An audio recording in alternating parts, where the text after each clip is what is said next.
Hello and welcome to the part 3 of my paper T-80 build. This part will feature turret hardware, optics, fenders and some other stuff. This little cylinder represents gunner's night vision device. When not in use, this device has a ballistic cover on, and that's why I placed a little square here in front. The main gun sight receives its protective glass. It's imitated with a glossy black paper. Next I built the housing for the commander's hatch. These C-shaped paper bands are here to ensure structural integrity.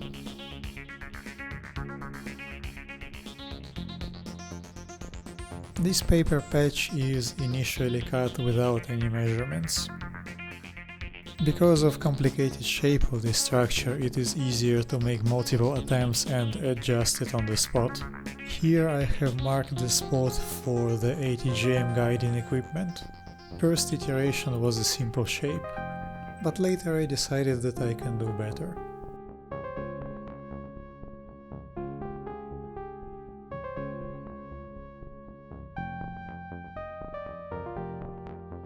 Later, the commander's sight was done in the same manner, but also featuring that same black glossy paper as on the main gun sight.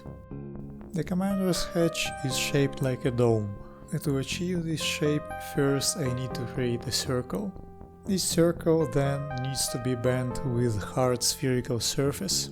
Naturally, this convex shape needs to have an opening for the commander's sight. Some additional detailing to make it look closer to the real thing.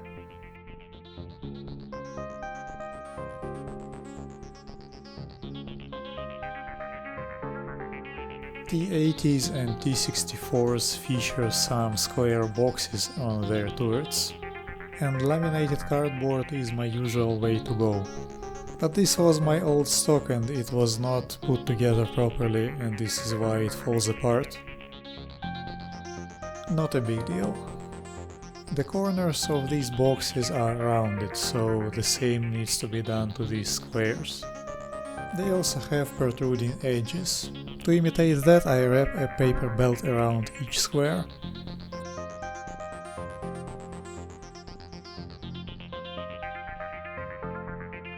And a smaller square is placed in the middle and aligned. I've made 4 of them just in case, but basically I need just 2. The next step is the tube for the deep wading equipment. The caps of this tube feature stamped patterns. To imitate that, I use needle. The intended shape is pushed on one side and the paper protrudes from the other. And here I also make multiple attempts and then select the best results. Using already familiar technique, I wrap 2 paper bands around this tube. Copper wires are used to imitate the cables which are prominent on Soviet main battle tanks.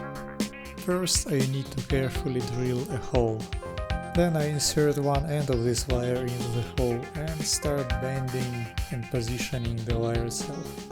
Both ends will later be secured with the superglue. Unwanted seams, gaps and crevices can be filled with putty. In this particular case, the row of the putty is played by thick acrylic paint. If you let it dry for a short while, it will become like a paste, and even if excessive amount was applied, it's not hard to remove even after it's dried completely. There is a box on the right side of the turret. It has something like a trapezoid cross-section. For that I take my usual laminated cardboard and carve it into the shape of a wedge.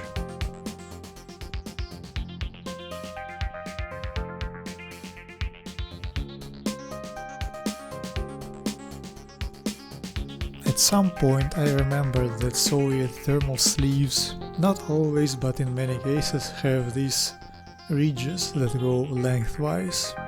And to me the best way to imitate them is to make rectangular paper inserts. First I make some incisions where the paper belt is supposed to go. This paper belt then is cropped. The result will look seamless on the finished model. The stick makes it harder to accidentally break the gun barrel. And finally finished gun barrel is installed. Dry fitting the upper front plate to mark its dimensions. Marking the placement for the driver periscopes. Then, very carefully I carve out the sockets for them. In this kind of task only the tip of the knife is involved, and I would recommend to install a fresh blade. All the optics that are visible outside are imitated with the same glossy black paper, and periscopes are no exception. First I need a tiny slice, and this slice needs to be carved into pieces, short enough to fit into the sockets. The process of fitting the periscopes was too tedious to get on camera. Upper front plate can now be attached.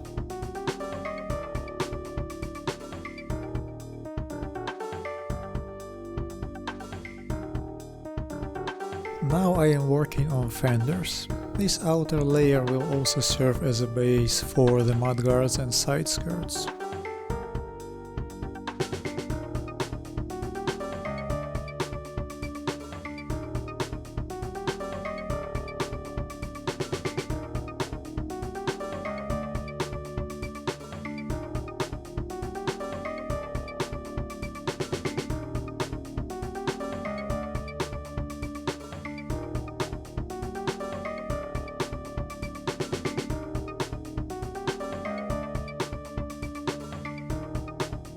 And now the whole array of boxes and fuel tanks can be attached permanently.